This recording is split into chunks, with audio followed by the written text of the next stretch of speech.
जुर्म नहीं है, इसलिए कि ये सिर्फ कुरान नहीं कहता, ये भारत का संविधान कहता है। और भारत के संविधान का दफा नंबर 25 कहता है, freedom of conscience and free fashion and practice and propagation to the religion. अगर कोई भारत का इंसान अपनी मर्जी से इस्लाम को कबूल करना चाहे तो वो कबूल कर सकता है। किसी भी मंत्री या संतरी को इजाजत नहीं है, किसी भी यूएपीए कानून को उसके ऊपर थोपने की जरूरत नहीं है, इसलिए कि उसकी मर्जी है। और फिर भारत के संविधान को लिखने वाला डॉक्टर भीमराव अंबेडकर ने भी 5 लाख दलितों को लेकर उन्होंने दूसरे धर्म को अपनाने की कोशिश की। अगर एक धर्म को बदलना, दूसरे धर्म को कबूल करना अगर पाप होता तो सबसे पहले डॉक्टर भीमराव अंबेडकर के हाथ में हथकड़ी लगती।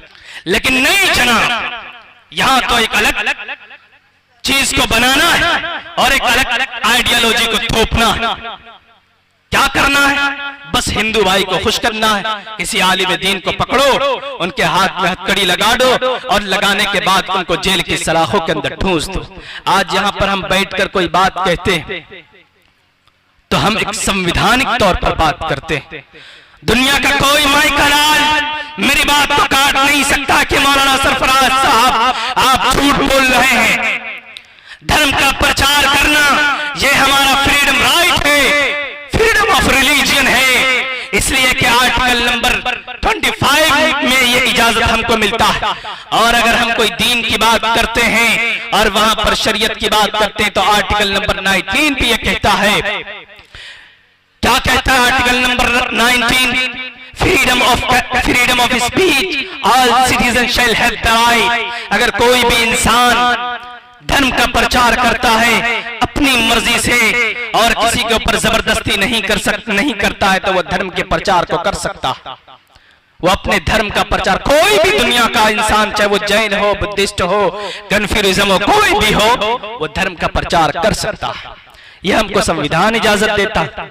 और फिर हिंदुस्तान के संविधान का आर्टिकल नंबर 15 ये कहता है, equality before law over the equal protection of the laws within the territory of India. इस देश के अंदर किसी भी धर्म का इंसान हो, चाहे वो जैन हो या बुद्धिस्ट हो या सनातन धर्मी भाई हो या मुसलमान हो, सबको बराबरी का हक दिया है संविधान में।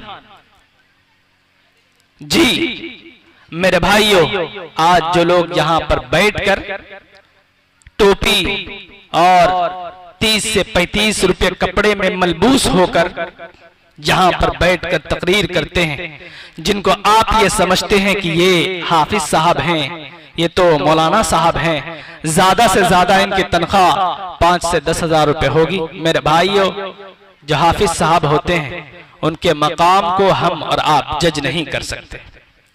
इनका वो मकाम है, वो मर्तबा है कि अल्लाह तबारक व तआला कल क़यामत के दिन यही हुफ़ाज़ किराम से कहेंगे कि कुरान करीम की आयत को पढ़ता जा और जन्नत के दरवाजे पर चढ़ता जा। ये मकाम है हाफिज़ कुरान का, और इनके माँ बाप का वो मकाम होगा कल क़यामत के दिन कि उनके माँ बाप के सर पर एक ताज रखा जाएगा जिनकी रोशनी सूरज से भी ज्यादा होगी, चांद भी अपनी रोशनी पर शर्मिंदा होगा। लोग कहेंगे अरे कौन? कहेंगे अरे ये तो बुद्धू मियां। कहा ये सक्सेसफुल आदमी है? कहेंगे हाँ ये सक्सेसफुल आदमी। क्या किया था इन्होंने? इन्होंने मदरसा ज़ीनतुल कुरान के अंदर भेजकर बच्चे को हाफिज कुरान बनाया था। ये मकाम है हाफिज कुरान का। आज हम उलमाए किराम से, हाफिज कुरान से जो नजरिया रखते हैं वो नहीं होना चाहिए। उलमा किराम की अगर आप इज्जत करेंगे, हुफ़ाज़ किराम की अगर आप इज्जत करेंगे, कल क़यामत के दिन हो सकता है कि आपके जन्नत में जाने का जरिया बन जाए। और आज जो लोग कुरान करीम को मिटाना चाहते हैं, शरीयत को मिटाना चाहते हैं, उनसे मैं खुले लफ्जों में एक बात कह देना चाहता हूं कि जो लोगों का ये मिशन है कि हम इस्लाम को बदल देंगे, कुरान को बदल देंगे, कुरान के अहकामात को बदल देंगे, वो अपने ज़हन और दिमाग से इस मिशन को निकाल दे। क्यों? इसलिए कि ये इंसान के हाथ की लिखी हुई किताब नहीं, ये अल्लाह का कानून है, ये अल्लाह का आखिरी संविधान है, फाइनल डिसीजन।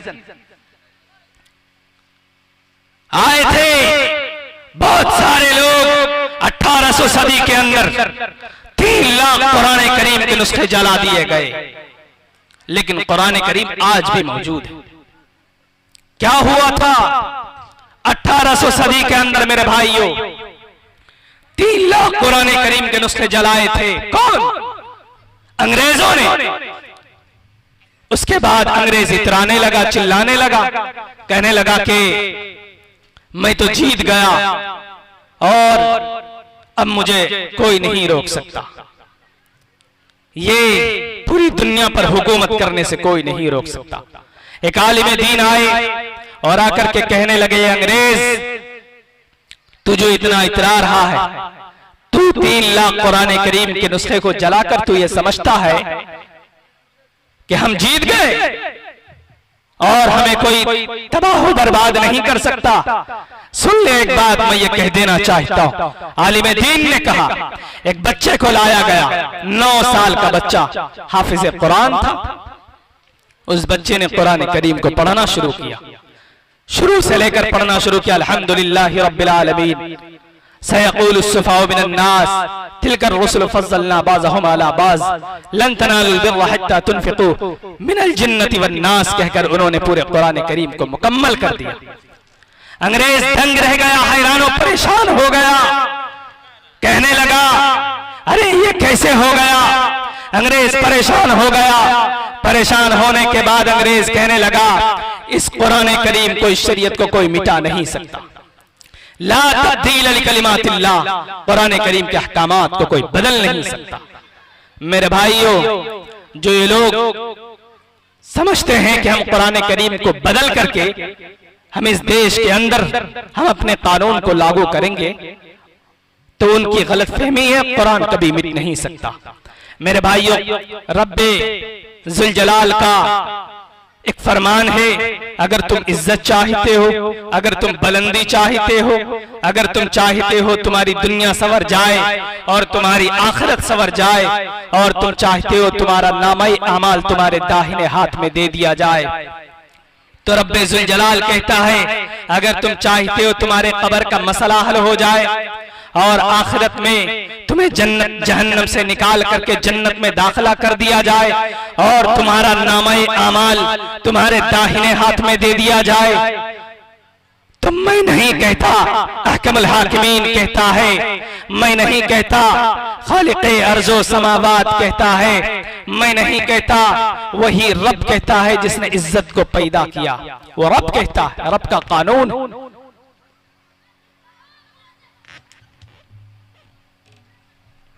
और रब का कानून क्या है? और रब का कानून ये है, अगर तुम बुलंदी चाहते हो, अजमत चाहते हो, तो सुनो, हम तुम्हें कानून देते हैं।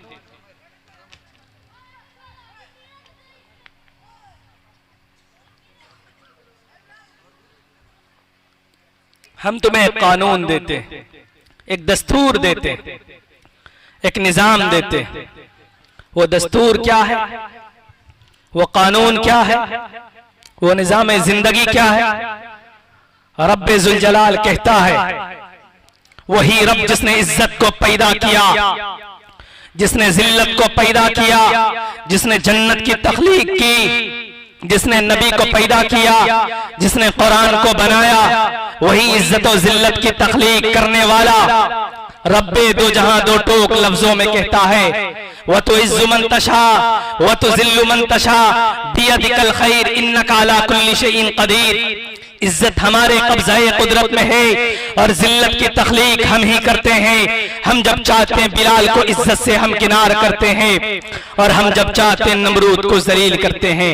वही इज्जत और जिल्लत की तख्लीक करने वाला रब्बे दो जहां दो टोक लफ्जों में कहता है, मा आताकुमुर रसूल फखुज़ूहु व मा नहाकुम अन्हु फंतहू।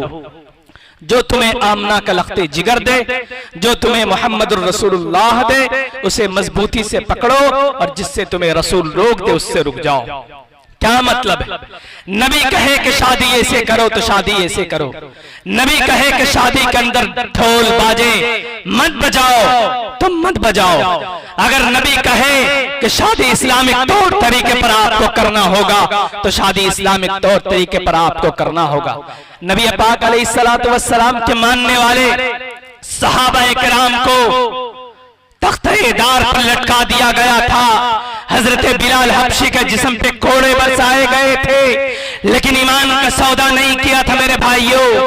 बीवी सुमैया को बीच से चीर दिया गया था, लेकिन ईमान का सौदा नहीं किया था।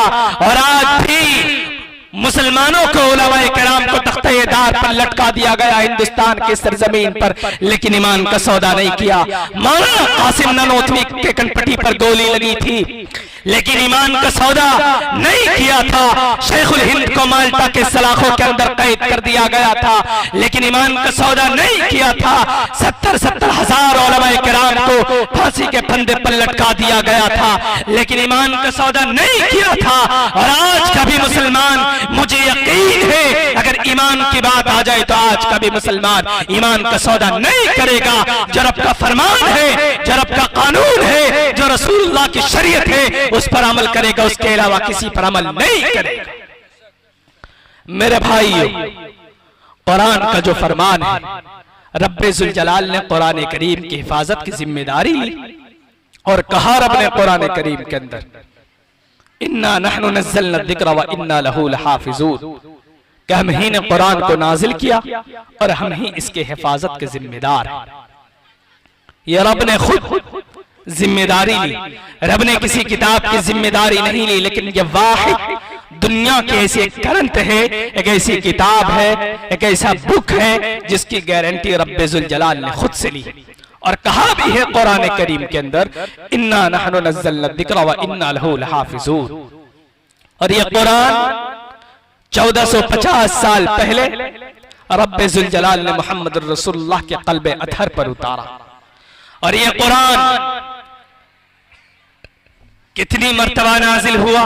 2 मर्तबा, एक लौहे महफूज से आसमानी दुनिया पर, और दूसरी मर्तबा आप अलैहिस्सलातु वस्सलाम के क़ल्बे अतहर पर। 23 साल की कलील मुद्दत के अंदर कुरान करीम नाजिल हुआ। 23 साल की कलील मुद्दत के अंदर कुरान करीम के अहकामात को फैलाने के लिए मोहम्मद रसूलुल्लाह पहाड़ की चोटी पर जब चले गए, वहां से आवाज लगाई और बुलाया कुफ्फारे मक्का को, जितने भी मक्का में रहने वाले लोग थे, और कहा उन लोगों से, क्या अगर मैं तुमसे ये कहूं कि इस पहाड़ के पीछे एक लश्कर है जो तुम्हें तबाह बर्बाद कर देगा, क्या तुम मेरी बात को मानोगे? सबने बैक वक्त एक आवाज से यूं कहा कि हाँ, हम बिल्कुल मानेंगे। आप तो सादिक, आप अमीन हैं, आप अमानतदार हैं, आपकी बात क्यों नहीं मानेंगे? तो रब्बे जुल जलाल के पैगंबर ने कहा, तो फिर सुनो, ला इलाहा इल्लल्लाह मुहम्मदुर रसूलुल्लाह, तुम कलमा पढ़ लो, जन्नत में चले जाओगे। तो उस वक्त जो अबू लहब था, उन्होंने आप अलैहिस्सलातु वस्सलाम को गालियां दी और पत्थर फेंके। मेरे भाई, कुरान करीम के मुहाफिज अल्लाह है और कुरान करीम को कोई मिटा नहीं सकता। और इस वक्त पूरी दुनिया के अंदर न जाने कितने हुफ्फाज़ किराम हैं जिनके सीनों के अंदर कुरान करीम महफूज है। आप अलैहिस्सलातु वस्सलाम इस कुरान करीम की तबलीग करने के लिए ताइफ में चले गए। ताइफ में जाने के बाद वहां पर लोगों से, देखिए आप लोग जरा खामोशी का माहौल बनाएं। हमारी माएं बहनें बैठी हुई, उनसे भी मैं गुजारिश करता हूं कि वो भी खामोश हो जाएं। अगर आप खामोश नहीं होते हैं तो मुझे डिस्टर्ब होगा। आप लोगों से गुजारिश करता हूं कि आप लोग खामोश हो जाएं। दूसरी बात, यहां पर महफिल रसूल है, यहां पर हम दीन की बात करने के लिए आए। अगर हम दीन की बात करते हैं यह अच्छी बात है, लेकिन महफिल रसूल पर बैठकर अगर हम मोहम्मद रसूलुल्लाह की बातों पर अमल नहीं करेंगे, अल्लाह और उसके रसूल की बात अगर हम करते हैं और वहां पर आप अल्लाह और उसके रसूल की बात को सुनने के बजाय आप गुफ्तगू करते हैं, तो मेरे भाइयों आप जान लीजिए कि नबी की बात की खिलाफ वर्जी करना और नबी की बात जहां पर हो रही हो उनके बजाय किसी दूसरी चीजों के दुनियावी गुफ्तगू करना, ये कितनी बड़ी गलती हो सकती है। मेरे भाइयों आप खुद समझदार हैं, अक्लमंद है। अल-आक़िलु तकफ़ीलुहुल इशारा, अक्लमंद के लिए इशारा काफी होता है। आप लोग समझदार हैं, आप समझने की कोशिश करें। ये महफिल रसूल है, इसे अदब से सुनना चाहिए और अदब से बोलना चाहिए। मैं अर्ज ये कर रहा था कि मोहम्मद रसूलुल्लाह कलमे की तबलीग करने के लिए ताइफ गए। ताइफ के लोगों को कलमे की तबलीग की दावत दी कि ये लोगों ला इलाहा इल्लल्लाह मोहम्मद रसूलुल्लाह पढ़ लो, तुम कामयाब हो जाओगे। लेकिन वहां का जो गवर्नर था, वहां का जो मिनिस्टर था, उन्होंने कुछ गुंडों को लगा दिया और आप अलैहिस्सलातु वस्सलाम के पीछे लग गए, गालियां देने लगे और पत्थरे बरसाई। आप अलैहिस्सलातु वस्सलाम खून से लहूलुहान हो गए, एक दरख्त के नीचे आकर के बैठ गए। उस वक्त हजरत जिब्राइल की आमद हुई।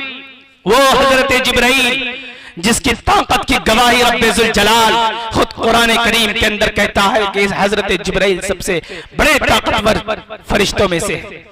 हजरत जिब्राइल ने आकर के कहा है मोहम्मद रसूलुल्लाह मैं जिब्राइल हूं, जिब्राइल मुझे आप हुक्म दीजिए। कौम लूत ने अल्लाह तबारक व तआला की नाफरमानी की थी, मैंने जमीन से उठाया था और आसमान पर ले जाकर उसे पटक दिया था। मैं जिब्राइल हूं, जिब्राइल मेरा एक हाथ मशरिक में होता है तो दूसरा हाथ मगरिब में होता है। मेरे अंदर इतनी ताकत है कि मैं चाहूं तो दोनों पहाड़ों को मिला करके ताइफ वालों को पीस कर रख दूं। लेकिन मेरे भाइयों, पूरी दुनिया जानती है कि आप अलैहिस्सलातु वस्सलाम का जवाब क्या था। आप अलैहिस्सलातु वस्सलाम ने कहा, ए जिब्राइल अल्लाह तबारक व तआला ने मुझे इस दुनिया के लिए सिर्फ नबी नहीं बल्कि रहमतुल लिल आलमीन बना करके भेजा है। अल्लाह तबारक व तआला ने कहा, वमा अरसलनाका इल्ला रहमतल लिल आलमीन, ए नबी हम तुमको इस दुनिया के लिए रहमतुल लिल आलमीन बना करके भेजे। मोहम्मद रसूलुल्लाह ने हजरत जिब्राइल से कहा, हो सकता है ये ईमान न लाए, इनके आने वाली नस्ल ईमान जरूर लाएंगे। मेरे भाई, शरीयत जितनी आसानी के साथ आप समझते हैं कि हम तक पहुंचा है, ये इतनी आसानी के साथ नहीं पहुंचा। हमारे उलमाए किराम इसमें शहीद हो गए, कई साल तक जेल की सलाखों के अंदर पड़े रहे, दरख्तों के नीचे बैठ बैठ कर उलमाए किराम बच्चों को पढ़ाते थे, तब जाकर ये दीन आज हम तक पहुंचा है। 70-70 हजार अगर सरफराज झूठ बोलता है तो जाइए जाकर देखिए इंडिया गेट के दरो दीवार पर आज भी 65,000 फ्रीडम फाइटर ऑफ मुस्लिम का नाम लिखा हुआ। इस देश को आजाद कराने वाले और शरीयत को बचाने वाले कौन थे? ये मुसलमान थे। आज मौजूदा हुकूमत के कुछ लोग हमारी शरीयत को मिटाने की बात करते हैं, कुरान करीम के अहकामात को मिटाने की बात करते हैं। मेरे भाइयों, कमर बांध लीजिए और अपने आप के अपने बाजू के अंदर ताकत को पैदा कीजिए, इसलिए कि हर जमाने के अंदर आपकी तारीख रही है, हर जमाने के अंदर आपने हुकूमत की है। आप अलैहिस्सलातु वस्सलाम से लेकर 30 साल तक खिलाफत राशिदा रहा, उसके बाद बनु उमय्या खलीफा बने, उसके बाद बनु अब्बास खलीफा बने, उसके बाद सल्तनत फातिमिया वजूद में आई। सल्तनत फातिमिया के बाद सुल्तान सलाहुद्दीन अय्यूबी आए, सुल्तान सलाहुद्दीन अय्यूबी के बाद ममलूक सल्तनत आई, ममलूक सल्तनत के बाद तैमूरी सल्तनत आई, तैमूरी सल्तनत के बाद तुर्की के अंदर कमालुद्दीन अतातुर्क पाशा, जो अपने कम्युनिज्म से अपने हाथ मिलाने की वजह से अपनी कुर्सी दे दी थी, और फिर भारत के अंदर 1857 के अंदर मुगल साम्राज्य का खात्मा होता है बहादुर शाह जफर की सूरत में। यह तारीख आपकी है, हर जमाने के अंदर आपने हुकूमत की है और हर जमाने के अंदर आपके फैज से आज भी पूरी दुनिया इस्तेफाजा कर रही है। अगर सरफराज झूठ बोलता है, चले जाइए दुनिया के किसी कोने के अंदर किसी भी मुस्लिम एम्पायर की तारीख को उठा करके देख लीजिए, वहां पर सबसे पहले मुस्लिम कौम नजर आएगा। लेकिन आज ये कौम बुज़दिल क्यों हो गई? आज जब मस्जिद की बात आती है, आज ये कौम क्यों बुज़दिल हो गई? आज ईमान की बात आती है हम पीछे हो जाते हैं। आज जब मस्जिद की बात आती है हमारे पास बहस करने के लिए वकील नहीं होते। बाबरी मस्जिद की बात आई तो हमें एक नॉन मुस्लिम वकील को हायर करना पड़ा। क्या हम सिर्फ गोश्त खाने के लिए पैदा हुए हैं? क्या हम सिर्फ मछली खाने के लिए पैदा हुए हैं? अगर आप ये समझते हैं कि कुरान पर ही सिर्फ कामयाबी है, हदीस पर ही सिर्फ कामयाबी है, इसमें कोई शक नहीं है। लेकिन जिस मुल्क में आप रहते हैं उसके जो कानून है, उसके जो लॉ एंड ऑर्डर है, उसका भी जानना जरूरी है। नहीं तो मौलाना कलीम उमर गौतम की तरह ये लोग अंदर डालते रहे। मेरे भाइयों, मैंने कहा भी था कि मेरा टाइम जो है तकरीबन 11 बजे का टाइम हमको दिया जाए, लेकिन ताखीर करते करते मेरे हिस्से में रात का काफी हिस्सा गुजर चुका। उसके बाद मुझे तकरीर करने का मौका मिला, लेकिन मैं बहुत खुश हूं और शुक्रगुजार भी हूं कि अल्लाह तबारक व तआला ने आपकी इस बस्ती में मुझे आने का मौका दिया। मेरे भाइयों, कुरान करीम 1450 साल पहले अल्लाह send down to the earth to teach the people and for all mankind in the world, in entire world. तमाम दुनिया के इंसानों के लिए कुरान करीम को हिदायत बना करके भेजा।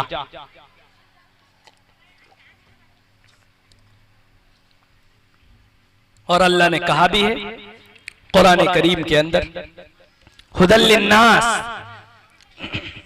ये लफ्ज़ नास it is Arabic word, is used for all mankind in the world, in entire world। तमाम दुनिया के इंसानों के लिए कुरान करीम हिदायत,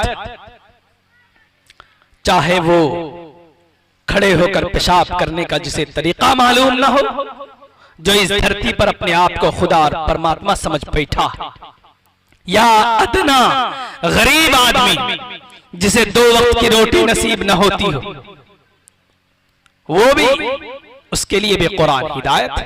तमाम एवरी पर्सन, तमाम इंसानों के लिए कुरान करीम हिदायत है। और एक बात मैं आपको ये बता दूं कि मेरा कोई और प्रोग्राम कैंसिल हो जाए, मुझे परवाह नहीं, but it's my the great responsibility to participate for Islamic program. कहीं पर भी दीनी प्रोग्राम होता है, इस्लामिक प्रोग्राम होता है, मेरी ये शिरकत रहती है कि मैं वहां पर जरूर पहुंचता हूं। और दीन की बात करना और दीन की बात सुनना, ये दोनों सवाब का काम। हमें और आपको करना क्या चाहिए? यहाँ जलसा में बैठ करके मुकर्रिर हजरात उलमाए किराम आते हैं और तकरीर करके चले जाते हैं। हमारा जो काम होता है वो हम करते हैं, एक कान से सुनते हैं, दूसरे कान से निकाल देते हैं। सुबह को वही होता, फजर की नमाज चली जाती है। मेरे भाइयों, आपसे ये नहीं कहा जाएगा कल कयामत के दिन कि आप जलसा सुनने गए थे कि नहीं गए थे। आपसे ये सवाल किया जाएगा कि आप नमाज पढ़े थे कि नहीं पढ़े थे। 5 वक्त की नमाज ये फर्ज है, आपको पढ़ना होगा, किसी भी सूरत में माफ नहीं।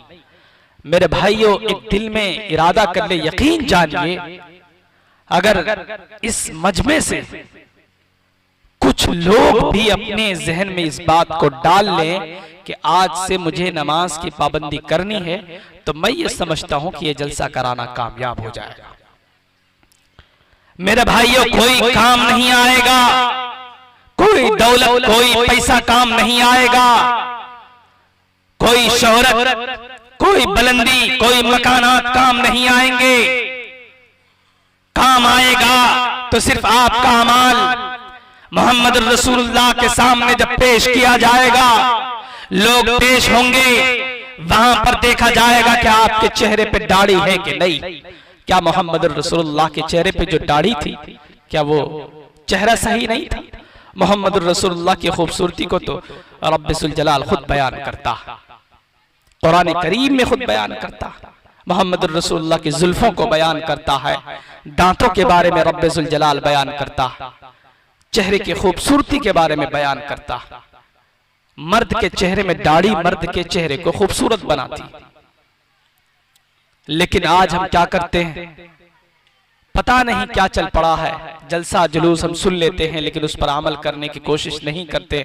मेरे भाइयों, अगर कोशिश कर लें, थोड़ा बहुत भी अगर ध्यान दे लें और थोड़ी बहुत भी शरीयत पर अमल कर लें, तो वो दिन दूर नहीं कि कामयाबी आपके कदम चूमेगी। लेकिन हम नहीं करते हैं चीज को, हम इग्नोर कर देते। जलसा में सिर्फ आएंगे, कौन आया है तो मौलाना सरफराज साहब आए, चलो चेहरा देख लेते, उसके बाद घर चले जाएंगे। कौन आए हैं, नजमे हसन प्रतापगढ़ी साहब आए, फैसल रशीदी साहब आए, मुफ्ती सलमान साहब आए, उनका चेहरा देख लेंगे, घर चले जाएंगे, बैठ जाएंगे और फिर वही करेंगे, मोबाइल सोशल मीडिया के अंदर एक्टिव हो जाएंगे। फेसबुक व्हाट्सएप के अंदर बिजी हो जाएंगे। कल कयामत के दिन रब्बे जुल जलाल पूछेगा क्या कर रहे थे दुनिया में, क्या जवाब दोगे? अल्लाह हम तो यूट्यूब के अंदर बिजी थे, अल्लाह हम तो फेसबुक चला रहे थे, हमारे फेसबुक के अंदर 1 मिलियन फॉलोअर्स हो चुका था, अल्लाह हम तो यूट्यूब की दुनिया में खो गए थे, अल्लाह तो हम फला एक्टर के दीवाने थे। I am big fan of Salman Khan, कि हम तो सलमान खान के बहुत बड़े फैन थे, यही जवाब दोगे? नहीं, हमारा जो रोल मॉडल है, हमारा जो हीरो है, हमारा जो आइडियल है, हमको जिसके नक्शे कदम पर चलना है, वो मोहम्मद रसूलुल्लाह की जात, वो मोहम्मद रसूलुल्लाह जो रातों को जाग कर इस उम्मत के लिए दुआएं करते थे, ए अल्लाह मेरी उम्मत को बख्श दिया जाए, मेरी उम्मत का बेड़ा पार करा दिया जाए। है कोई ऐसा इंसान दुनिया के अंदर जो रातों को जाग जाग कर इस उम्मत के लिए दुआएं करता हो? नहीं दिखा सकते पूरी कायनात के अंदर। क्यों नहीं आप इसकी तरफ रुजू होते? क्यों नहीं आप मदरसे से जुड़ते? क्यों नहीं आप मसाजिद से जुड़ते? क्यों नहीं आप मसाजिद के अंदर जाते नमाज के लिए? नहीं जाते, इसलिए आपका कुरान लूटा जा रहा है, आपका ईमान लूटा जा रहा है। सीरिया के अंदर मुसलमानों को कत्लेआम किया जा रहा है, बर्मा के अंदर 6 लाख मुसलमान काट दिए गए। क्या वजह थी? यही वजह थी कि हमारा ईमान हमारे सीने से निकल चुका है, दूर हो चुका है। हमारी माएं बहनें चिल्लाती रही, चीखती रही, अय्यूबी के औलादो कहां हो तुम? तुम्हारा कुरान लूटा जा रहा, तुम्हारी मां और बहनें की इज्जत लूटी जा रही, कहां पर सो गए तुम? अरे कम से कम हम इतनी तो दुआ करते कि कम से कम उन मां और बहनों की इज्जत बच जाती, लेकिन नहीं, हम दुआ करते जरूर हैं, हमारी दुआ हमारे सर से ऊपर नहीं जाती। ये हमारा ईमान कम दर्जे का, इतना कम दर्जे का ईमान। हम कोशिश नहीं करते, अपने बच्चों को मदरसे की तालीम नहीं देते। कई लाख नौजवान लड़कियां गैर मुस्लिम लड़कों से शादी कर रही। अब बताइए, अगर घर के अंदर दीन की तालीम देंगे, तरबियत देंगे, मैं ये नहीं कहता कि अब डॉक्टर मत बनाइए, इंजीनियर मत बनाइए, एमबीबीएस डॉक्टर बनाइए, इंजीनियर बनाइए, यूपीएससी बीपीएससी के एग्जाम को पास करवाइए, लेकिन उनके साथ साथ जो दीन की तालीम होती है, इब्तदाई तालीम जो होती है, वो कम से कम अपने बच्चों को जरूर दें। मेरे भाइयों, कम से कम इतना होगा, आप जब अपने बच्चों को हाफिज कुरान बना देंगे, क्या हाफिज कुरान डीएम नहीं बन सकता? क्या हाफिज कुरान मिनिस्टर नहीं बन सकता? क्या हाफिज कुरान मंत्री नहीं बन सकता? सब बन सकता है, लेकिन उसके तर्जे तकल्लुम पर उसको गाइडलाइन आपको करना होगा बेहतरीन तरीके से, तब जाकर वो बच्चा कामयाब हो सकता है, तब जाकर एक हाफिज कुरान बच्चा एक डीएम बन सकता है। क्या हुआ? ये बिहार के अंदर रहमानी 30 का नाम आपने सुना होगा। ये रहमानी 30 का नाम 30 क्यों पड़ा है? 30 के माने 30 के आते हैं, इसका नाम क्यों पड़ा रहमानी 30? वहां से एक ही मर्तबा में तकरीबन 30 बच्चे आईपीएस के एग्जाम को निकाल कर पास हुए थे। लंदन ऑक्सफोर्ड के अंदर मौलाना वली रहमानी साहब रहमतुल्लाह अलैह को बुलाया गया था जब वो हयात से थे। वहां पर उनसे पूछा गया, उनसे सवाल किया गया कि कौन सी ऐसी तालीम दी आपने, तरबियत दी कि बच्चे जो एक ही मर्तबा में 30 के 30 बच्चे आईपीएस के एग्जाम को निकाल दिए। पूरी दुनिया के अंदर ये रिकॉर्ड कायम कर दिया गया। जरूरत इस बात की है कि हम मुसलमान कुरान करीम की तालीमात पर जितना हो सके हम खुद भी अमल करें और दूसरों को भी बताएं कि इस्लाम कहते किसको है, कुरान का मिशन क्या है। आज जिन फिरकाए जालना, जिन तंजीम को हम मुसलमान बुरा भला कहते हैं, शायद आप मुसलमानों नहीं जानते वो जमीनी सतह पर कितने मजबूत हैं और अपने झूठे खुदा के कितने बड़े दिलदादा हैं और कितने बड़े दीवाने हैं, जिनका कोई वजूद नहीं इस धरती पर और इस धरती से उठकर 7वें आसमान पर नहीं है। आपका तो मुसलमानों फिर भी कलमा एक है, आपका तो नबी वो है जिनका जिक्र दुनिया के तमाम धर्मशास्त्रों के अंदर मौजूद है। आपका तो कलमा एक है, इस्लाम एक हकीकत है, पूरी दुनिया के इंसान इसको मान चुके। जो नहीं मानते उनको भी मानना पड़ेगा, इसलिए कि बहुत सारे लोग आए इस्लाम को बताने के लिए कि इस्लाम दुनिया का 1 नंबर मजहब नहीं है, लेकिन दुनिया की बहुत सारी ग्रंथों के अंदर यह बात मौजूद है कि Islam is the best religion to the world, कि इस्लाम दुनिया का बेहतरीन मजहब है और इस्लाम के अंदर कोई जुल्म जबरदस्ती नहीं है। कुरान खुद कहता है ला इकराह फिद्दीन, दीन में कोई जबरदस्ती नहीं है, let there be no compulsion in the religion, दीन में कोई जबरदस्ती नहीं, यह कुरान खुद कहता है। जो लोग कहते हैं कि इस्लाम तलवार के आधार पर जोर और जबरदस्ती से फैला, यह गलत हिस्ट्री। मोहम्मद रसूलुल्लाह ने मोहब्बत के जरिए, अखलाक के जरिए इस्लाम की तबलीग की और इस्लाम को फैलाया। मेरे भाइयों, जब हम अपने बच्चों को इस्लाम की तालीम देते हैं, होता क्या है, एक हाफिज कुरान का जो मर्तबा होता है, एक आलिम दीन का जो मर्तबा होता है। मैं एक वाकया आपके सामने अर्ज कर दूं। इब्ने बतूता एक बहुत बड़ा सज्जाह गुजरा, एक मोतबर जराए से ये वाकया मेरे पास तक पहुंचा। मैंने पढ़ा, इब्ने बतूता उसने कहा कि पूरी दुनिया का सफर करते करते मैं एक गांव में पहुंचा। मैंने देखा फजर का वक्त हो चुका था, मुअज्जिन अजान पढ़ता है, अजान पढ़ने के बाद पूरी की पूरी मस्जिद भर जाती। अब होता क्या, वो हैरान और परेशान हो गया, ये क्या मामला है, ये क्या माजरा है कि फजर का वक्त है और पूरी मस्जिद भर गई, ये क्या मामला। इब्ने बतूता कहता है कि एक बुजुर्ग वहां पर बैठे हुए थे, मैंने उनसे पूछा और सवाल किया कि मुझे बताइए क्या मामला है कि फजर का वक्त है और पूरी मस्जिद भर गई। उन्होंने कहा कि बेटा ये राज की बात है, इन्हें राज में रहने दे।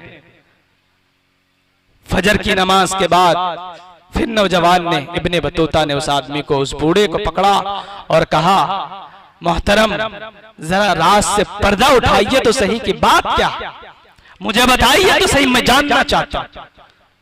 उन्होंने कहा कि अगर तू जिद करता है तो सुन, बहुत पहले की बात है, इस गांव में एक हाफिज कुरान आया था। आने के बाद उनका यह काम था कि वो सुबह निकलता था जंगल में जाकर के लकड़ियां काटता और काटने के बाद उन लकड़ियों को बेचता और अपने पेट को पालता। वो उसी गांव के अंदर एक बूढ़ी मौजूद थी, उसका पुरसाने हाल कोई नहीं था, कोई पूछने वाला नहीं था। मेरे भाइयों, बताना ये चाहता हूं कि वो नौजवान वहां पहुंचता, पहुंचने के बाद हाफिज कुरान वहां पहुंचने के बाद उस बूढ़ी से कहता है कि अम्मा जी, आज से तू मेरी माँ है और मैं तेरा बेटा हूं और आज से तेरी देखभाल की जिम्मेदारी मैं खुद लेता हूं, तेरे खर्चे की जिम्मेदारी मैं उठाता हूं। उस माँ ने कहा कि बेटा तू मेरे खर्चे की जिम्मेदारी कब तक उठाएगा। कहा जब तक मेरे जिस्म के अंदर सांस है, जब तक मेरी जान में जान है तो मैं ये खर्चा बर्दाश्त करूंगा। उसके घर के अंदर एक उसकी बेटी भी रहती थी। उन्होंने कहा कि आज से ये बेटी, आज से ये मेरी बहन है।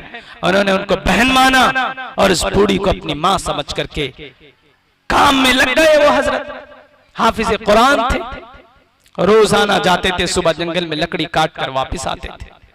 लेकिन उस गांव का एक दस्तूर था, एक निजाम था, एक कानून था। हर साल उस गांव में सैलाब आता था और गांव का दस्तूर ये था कि हर साल एक लड़की को दुल्हन का लिबास पहना करके उनको समंदर में डाल दिया जाता था। उससे होता क्या था कि समंदर में जो तूफान आता था वो तूफान आने से रुक जाता था और वापस चला जाता था। ये दस्तूर था उस गांव का। इत्तेफाक ये हुआ कि उसी साल उस बूढ़ी की बेटी का नंबर आ गया। अब वो बूढ़ी रोने लगी, चीखने लगी। हेलो, वो हाफिज कुरान जब वापस आए, आप लोग चुपचाप सुनिए, आप नेकी कमा के जाइए, बदी मत कमाइए आप लोग। वो हाफिज कुरान आए और आकर के पूछा कि अम्मा क्या बात है, आप क्यों रो रहे हैं? कहा कि बेटा कोई बात नहीं है। कहा फिर रो क्यों रही है? कहा कि बस ऐसे ही रो रही है। कहा कि तू खाना खा ले, तेरी बहन खाना खा ले। कहा कि माँ तू खाना नहीं खाएगी? कहा कि नहीं, मुझे भूख नहीं। कहा कि ऐसा कैसे हो सकता है कि बेटे के मुंह के अंदर निवाला चला जाए और माँ भूखी रहे? ऐसा कैसे हो सकता? एक माँ भूखी रहे और बेटे के पेट में निवाला उतर जाए, ऐसा कैसे हो सकता है? मुझे बताइए तो सही, बात क्या है? माँ ने कहा बेटा जब तू जिद करता है तो सुन, इस गांव का एक दस्तूर है, एक निजाम है, एक कानून है कि हर साल इस गांव में एक तूफान आता है, समंदर में तूफान आता है और तूफान में एक लड़की को दुल्हन का लिबास पहना करके उस तूफान के अंदर डाल दिया जाता, तो वो तूफान आने से रुक जाता और समंदर का पानी वापस चला जाता। तो बेटे ने कहा इसमें क्या बात है? कहा इस मर्तबा तेरी बहन का नंबर है। कहा कि मां डोंट वरी, घबराने की जरूरत नहीं है। कहा क्यों?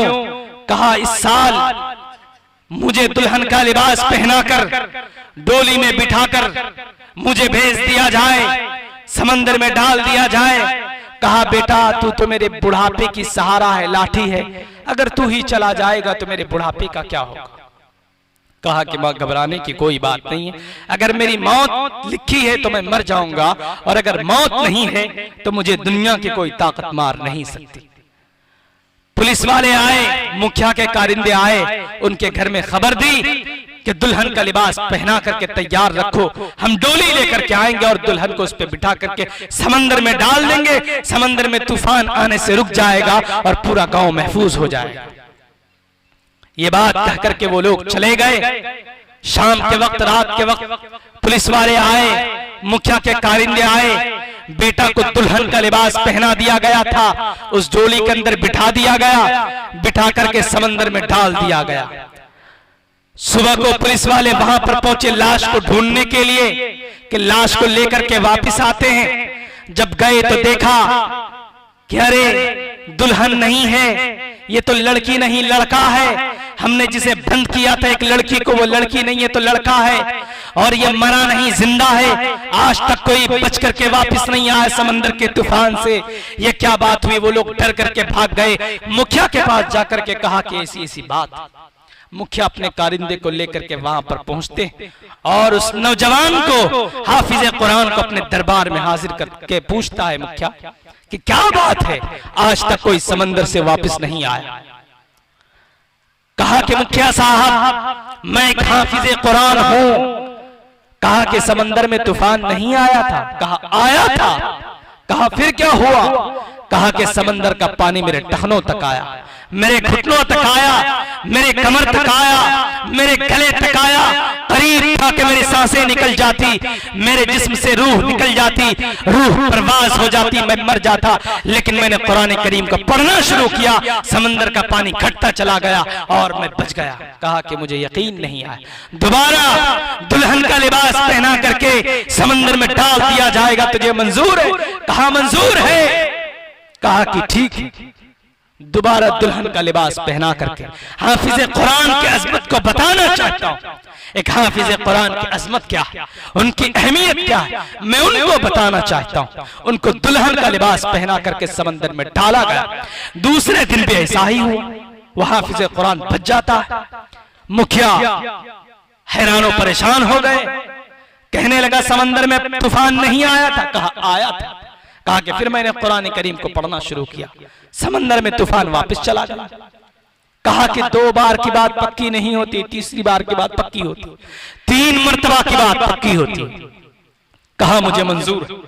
तीसरी मर्तबा भी उसको दुल्हन का लिबास पहना करके समंदर में डाला गया। क्या होता है आगे? वो बच जाता। पूरे गांव वाले इकट्ठे हो गए और इकट्ठा होने के बाद मुखिया ने उसकी आंखों में आंखें डाल करके कहा कि तू बच कैसे गया? हाफिज कुरान ने 2 टोक लफ्जों में कहा था, ए बादशाह अगर मेरी मौत लिखी है तो दुनिया की कोई ताकत मुझे बचा नहीं सकती सिवाय रब्बे जुल जलाल के, लेकिन अगर मौत नहीं लिखी है तो मुझे कोई मार नहीं सकता। कहा कि बच कैसे गए? कहा मैंने कुरान करीम को पढ़ना शुरू किया। कहा मैं भी कुरान को पढ़ना चाहता हूं, मैं भी कुरान करीम को हिफ्ज करना चाहता हूं। तो हाफिज कुरान ने कहा कि आपको गुस्ल करना होगा। गुस्ल करने के बाद उन्हें पढ़ाया गया कलमा ला इलाहा इल्लल्लाह मुहम्मद रसूलुल्लाह की तबलीग की हाफिज कुरान ने, और पूरा गांव कलमे को पढ़ करके उस दिन से सब लोग नमाजी बन गए, सब लोग मस्जिद में जाने लगे। ये इब्ने बतूता का जो है वाकया उस बूढ़े ने बयान किया, हाफिज कुरान की अजमत है। आज जो है हम समझते कि हाफिज कुरान है, इनकी क्या अहमियत है? मेरे भाई आप नहीं जानते हाफिज कुरान की क्या अहमियत है। उराद का गवर्नर था। कौन? उराद का गवर्नर। उन्होंने मदारिस के अंदर, वो मदारिस के अंदर पहुंचने के बाद एक आलिम दीन से कहता है कि आज आज से मदरसे के खर्चे की जिम्मेदारी मैं लेता हूं। कहा ठीक है, कोई बात नहीं। वो मदरसे के पूरे काम में लग जाता है, चूल्हा खुद से जलाता है, खाना भी पकाता है और खाना लेकर के मदरसे में पहुंचता है। अब मदरसे के बच्चे मेहमान रसूल हैं, मेहमान रसूल, इससे बड़ा मेहमान कोई नहीं हो सकता मेरे भाई। हो सके तो मदारिस के अंदर पढ़ने वाले तालिब इल्म की आप इज्जत करें, उनको एक वक्त का खाना खिला दें, उनमें पैसा खर्चा करें, हो सकता है जन्नत में जाने का जरिया बन जाए। ऐसे ही नहीं कहता, इंदर दलील कहता हूं, असहाबे कहफ का कुत्ता अल्लाह के नेक बंदों से मोहब्बत करने की बुनियाद पर जन्नत में जा सकता है, तो नबी का चाहने वाला और नबी के मेहमान से मोहब्बत करने वाला जन्नत में क्यों नहीं जा सकता? मेरा ईमान तो ये है, मेरा यकीन तो ये है, अगर सही माना में नबी की मोहब्बत, मेहमान रसूल की मोहब्बत दिल के अंदर उतर जाए तो कामयाबी उसी के लिए है और जन्नत में जाना तय है, इसको कोई रोक नहीं सकता। लेकिन सही माना में नबी की मोहब्बत होनी चाहिए। तो उरात का गवर्नर वो वहां मदरसा पहुंचता है। मदरसा पहुंचने के बाद वो जो मदरसे के जो तालिब इल्म है, खाना पहुंचाने में थोड़ा लेट हो गया, तो मदरसे के तालिब इल्म आपस में बात करने लगे, अरे वो बैल अभी तक नहीं आया, उरात का गवर्नर है, लेकिन बच्चे हैं, उन्होंने ऐसे ही कह दिया। तो उरात के गवर्नर ने इस बात को सुन ली। वो आकर के मौलाना साहब से कहने लगे, मौलाना साहब आपके बच्चे तो बड़े बदतमीज हैं। कहा क्या हुआ? कहा कि वो तो मुझे बैल कह रहे हैं, कह रहे कि वो अभी बैल है, वो अभी तक खाना लेकर के पहुंचा नहीं। कहा कि कोई बात नहीं है, बच्चे हैं, जबान से ये बात निकल गई होगी, इन सब बातों पे आप ध्यान मत दीजिए। लेकिन उरात के गवर्नर ने कहा कि नहीं, आज से खर्चा बंद, मैं आज से आपके मदरसे के खर्चे की जिम्मेदारी नहीं उठाऊंगा। कहा मौलाना साहब ने कहा क्या? मौलाना साहब ने कहा कि जब तक अल्लाह तबारक व तआला ने तुमसे दीन की खिदमत ली तो ले ली, अब अल्लाह तबारक व तआला तुमसे दीन की खिदमत नहीं लेना चाहते, चले जाओ। उरात का गवर्नर चला गया। जाने के बाद वो नींद के आगोश में जब पहुंचता है, क्या देखता है कि मैदान महशर कायम, मैदान महशर कायम है और वहां पर हिसाब किताब हो रहा है। जितने बच्चे मदरसे के थे सबको, सबका बेड़ा पार हो गया, वो जन्नत में जा रहे थे। लेकिन जो उरात का गवर्नर था, मदरसे के बच्चे मैदान महशर में कहने लगे, अरे वो बैल नहीं दिख रहा है, वो जो हम लोगों को मदरसे में खाना खिलाता था। कहा कि अरे वो तो गवर्नर साहब है, मिनिस्टर साहब है, उनके पास तो दौलती थी, पैसों का अंबार था, तो उनका तो अभी हिसाब किताब चल रहा होगा। कहा कि अच्छा ऐसी बात है। कहा कि हम जन्नत में नहीं जाएंगे जब तक वो गवर्नर को अपने साथ नहीं लेंगे। उनकी आंखें खुल जाती है, वो दौड़ता भागता वो मदरसे में पहुंचता है और मदरसे के आलिम दीन से कहता है, मोहतमिम साहब से कहता है कि मौलाना साहब मुझसे गलती हो गई, आज से आपके मदरसे के खर्चे की जिम्मेदारी मैं लेता हूं, लेकिन एक बात मैं कहना चाहता हूं। कहा क्या बात है? कहा कि मदरसे के तमाम बच्चों को बुलाइए। कहा क्या हुआ? कहा बुलाइए तो सही। तमाम बच्चों को बुलाया गया। बच्चे को बुलाने के बाद बच्चों से कहा कि ठीक है, कोई बात नहीं है, आज से मैं तुम्हारे खर्चे की जिम्मेदारी उठाऊंगा, चाहे तुम मुझे बैल बोलो या गधा बोलो, मुझे परवाह नहीं है, लेकिन कल कयामत के दिन मुझे भूलना मत। ये हाफिज कुरान और एक मेहमान रसूल की अजमत है। मेरे भाइयों, सहाबाए किराम, हजरत अबू बकर सिद्दीक की जिंदगी को पढ़िए, हजरत उमर फारूक रजी अल्लाह अन्हु की जिंदगी को पढ़िए, हजरत बिलाल हबशी की जिंदगी को पढ़िए, हजरत उस्मान गनी की जिंदगी को पढ़िए। इन सब की सीरत को अगर आप पढ़ेंगे तो आपकी जिंदगी के अंदर वो इनकलाब आएगा कि आप सोच भी नहीं सकते। कुरान करीम एक ऐसी किताब है कि जिनकी मिसाल पूरी दुनिया के अंदर कोई किताब नहीं दे सकती, और मोहम्मद रसूलुल्लाह का तस्किरा दुनिया के हर ग्रंथों के अंदर मौजूद है, बहुत सारी ग्रंथों के अंदर। और दूसरी बात, मोहम्मद रसूलुल्लाह के बारे में बहुत सारे लोगों ने लिखा, सीरत की किताब लिखी गई, अर्रहीकुल मख्तूम एक बहुत अच्छी किताब है। इस किताब को जब आप पढ़ेंगे तो आपको पता चलेगा कि मोहम्मद रसूलुल्लाह कौन थे। हु इज मोहम्मद रसूलुल्लाह? मोहम्मद रसूलुल्लाह कौन?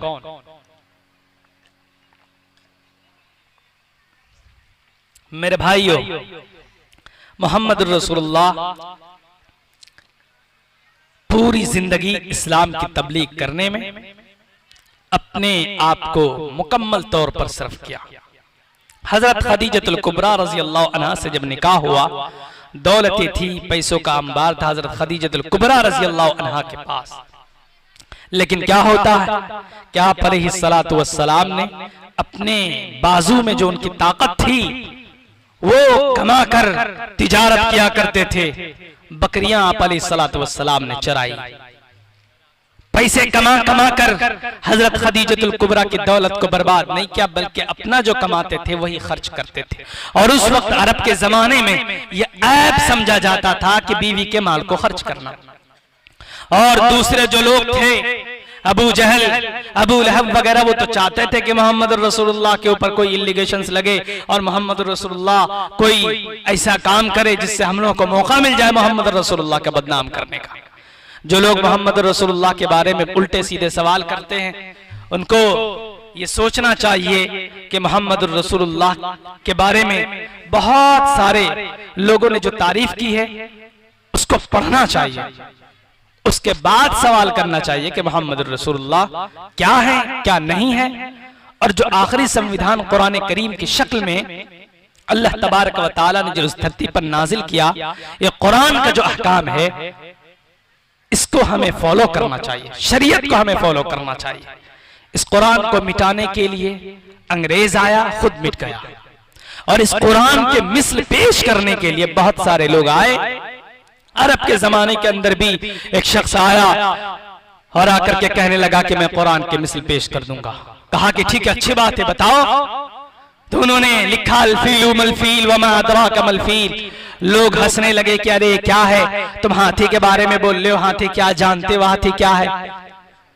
और एक शख्स आया, उन्होंने कहा कि मुझे कई महीने की रोटी बांध कर दे दो, मैं घर के अंदर बंद हो जाता हूं और मैं कुरान करीम को लिख कर आऊंगा। कई महीने के बाद जब वापस बाहर आए तो नुस्खे को फाड़ फाड़ कर उन्होंने फेंक दिया था और कहने लगा कि ये किसी इंसान का कलाम नहीं है, ये अल्लाह का कलाम है, इसको दोबारा कोई लिख नहीं सकता।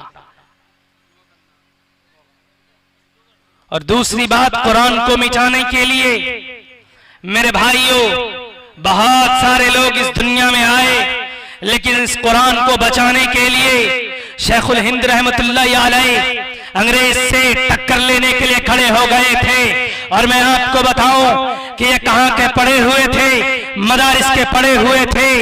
और अंग्रेज जब आया कुरान करीम को मिटाने के लिए, शेखुल हिंद उनके सामने खड़े हो गए थे। और तो और रब्बे जुल जलाल जो कुरान की हिफाजत की जिम्मेदारी जिसने ली है, उन्होंने अल्लाह तबारक व तआला ने कुरान की हिफाजत की है, इसलिए कि कुरान का मुहाफिज वो अल्लाह है जिसने नमरूद का मुकाबला किया, जमीन से सफेद से नामो निशान मिटा दिया। और कुरान का मुहाफिज वो अल्लाह है जिसने शद्दाद का मुकाबला किया, जमीन से सफेद से नामो निशान मिटा दिया। और कुरान का मुहाफिज वो अल्लाह है जिसने फिरौन का मुकाबला किया, जमीन में और आसमान के दरमियान बैन समाई वल अर्ज़ मुअल्लक़ कर दिया। और कुरान का मुहाफिज तो अल्लाह है जिसने शद्दाद का मुकाबला किया। अगर कुरान को मिटाना चाहोगे, अगर कुरान को बदलने की कोशिश करोगे तो तुम खुद मिट जाओगे, सात जमीन की तह तक तुम धंसते रह जाओगे, कोई पूछने वाला कोई देखने वाला नहीं होगा। कुरान करीम का ये मकाम है मेरे भाइयों, कुरान करीम को मिटाना इतना आसान नहीं। और कुरान के अंदर जो बातें कही गई है, बहुत सारी अच्छी बातें कही गई है। और दूसरी बात, दूसरे ग्रंथ में एक बात लिखी गई मोहम्मद रसूलुल्लाह के बारे में, कहा गया यहाँ ना पक्ष बातें कुछ राको, वैद पुराण संत मत भाको, तब लग जो सुंदरम चाहे कोई, बिना मोहम्मद पार ना कोई। कि मोहम्मद रसूलुल्लाह, अगर कोई इंसान खूबसूरत बनना चाहता है, बेहतरीन बनना चाहता है, अपने आप को संवारना चाहता है, कि वो मोहम्मद रसूलुल्लाह के तरीके को अपना ले। अगर हमारे ग्रंथ के अंदर ये लिखा है, अगर हमारी किताबों के अंदर ये लिखा है ला इलाहा इल्लल्लाह मुहम्मदुर रसूलुल्लाह कुल हुवल्लाहु अहद अल्लाहुस समद लम यलिद वलम यूलद, तो ये दूसरे ग्रंथों के अंदर भी मौजूद है, हमारे हिंदू भाइयों के ग्रंथ के अंदर भी मौजूद है।